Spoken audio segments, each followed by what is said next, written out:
அன்பான 10ஆம் வகுப்பு மாணவர்களே, unit 5 A Day in 2889 of an American Journalist என்ற சப்ளிமெண்டரி ரீடருக்குரிய பேராகிராஃபுக்கான வீடியோ பதிவு இது. இந்த பேராகிராஃப் ஆனது நன்கு படிக்கக்கூடிய மாணவர்களுக்கானது. இந்த பேராகிராஃபை நான் வாசிக்கிறேன். நல்ல முறையில் கவனித்து கடினமான வார்த்தைகளை வாசிக்க கற்றுக்கொண்டு உங்களது நோட்டில் எழுதி நன்கு படித்து தேர்வில் நல்ல முறையில் எழுதி நல்ல மதிப்பெண்களை பெற்றிட வேண்டுமாய் வாழ்த்துகிறேன். நான் தற்போது பேராகிராஃபை வாசிக்கிறேன். நன்கு கவனியுங்கள். Title: A Day in 2889 of an American Journalist. Author: Jules Verne. Jules Verne. Author: Jules Verne. Theme: Technology will rule the world. Technology will rule the world. இவை மூன்றையும் உங்களது விடைத்தாளில் ஒரு பாக்ஸ் ஒன்று வரைந்து அதனுள் எழுதி அதன் பிறகு பேராகிராஃபை சப்டைட்டில் எழுதிடுமாறு கேட்டுக்கொள்கிறேன். Introduction. In this story, Jules Verne foretells us how the world will be in 2889. The story is set in 2889. இந்த பேராகிராஃப்ல foretells என்ற வார்த்தைக்கு ஸ்பெல்லிங்கை நல்லா பாருங்க. Foretels. Foretells. Foretels. Foretells. அடுத்த சப்டைட்டில் பாருங்க. Phonotelephone. இதுதான் சப்டைட்டில். அது கீழே இந்த பேராகிராஃபை எழுதணும். இந்த பேராகிராஃபை வாசிக்கிறேன், நல்லா கவனிச்சுக்கோங்க. Francis Bennett was in Centropolis. He was the managing editor of the newspaper Earth Herald.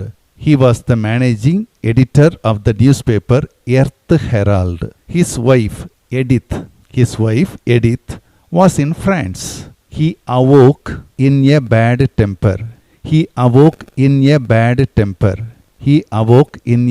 temper because he was feeling lonely. He spoke to his wife through his phonotelephone. His wife appeared in the mirror in it. Her appearance and voice gave him happy mood. இதை எழுதிய பிறகு அடுத்த subtitle எழுதணும். அடுத்த subtitle என்ன? The Mechanized dressing room.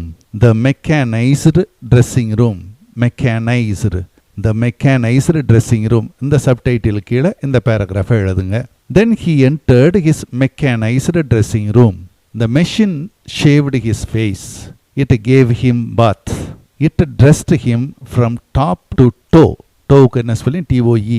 From top to toe within 2 minutes. மறுபடியும் இந்த paragraph வாசிக்கிறேன் பாருங்க.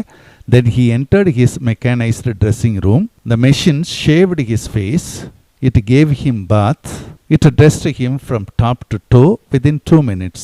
அதன் பிறகு அடுத்த சப்டைட்டில் எழுதுங்க. அடுத்த சப்டைட்டில் என்ன? His visit to reporters room. அது கீழே then he visited the reporters room. There 1500 reporters were passing on the news in visual form. Visual form. He also learnt from an astronomical எப்படி சொல்லணும்?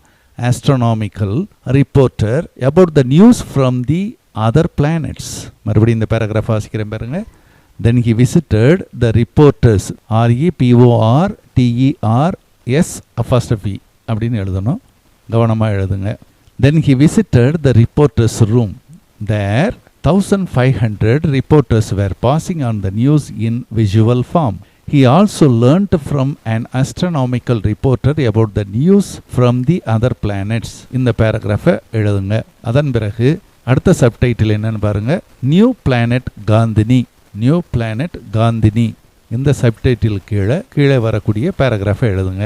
He learnt about the new elements in the new planet Gandhini. He wished to feed this news to the public at once.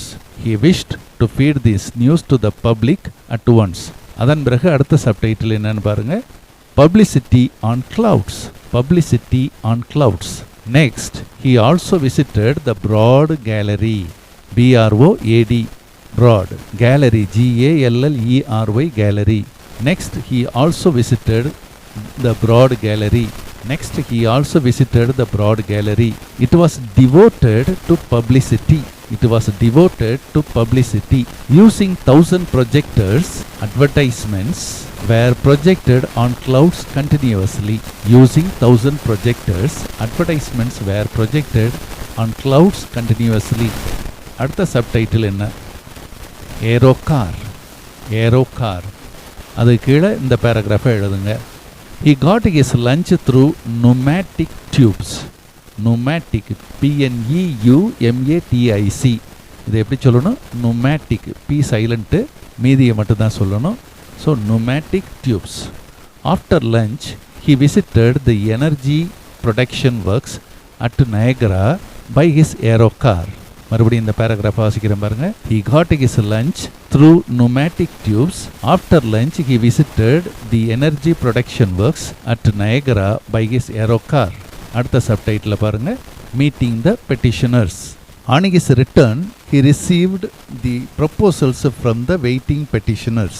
He accepted the good ones and rejected the impracticable. The impracticable ones. அடுத்த subtitle பாருங்க. Intelligent young man. Intelligent young man. Then he listened to an intelligent young man. He said that he would reduce 75 elements into one in 3 weeks' time. He added that he could create a man without a soul. S-O-U-L, soul. Francis Bennett appointed him in the scientific editorial department. In the scientific editorial department. Editorial department. அடுத்த subtitle பாருங்க. Second inventor. Second inventor. A second inventor suggested that he would move soft to the seashore on rails. He would change it into a seaside resort. Seaside resort. Bennett agreed to take a half share in it. Bennett agreed to take a half share in it. அடுத்த subtitle என்னன்னு பாருங்க. End of the day. End of the day. He asked his wife to come to Centropolis by tube. Feeling tired, he pressed a button and went for a bath. Thus the day ended. Thus the day ended. அதன் பிறகு conclusion அப்படிங்கிற subtitle எழுதி, thus using his imagination, he foretold how the world will be in 2889. மறுபடியும் வாசிக்கிறேன் பாருங்க. Thus using his imagination, he foretold how the world will be in 2889. இவை அனைத்தையும் உங்களது விடைத்தாளில் நேர்த்தியாக எழுதி இறுதியாக மாரல் என்று எழுதி முடிக்கவும். மாரல்ல என்ன எழுதணும்னு பாருங்க. Moral, the future of the world will be in the hands of technology. The future of the world will be in the hands of technology.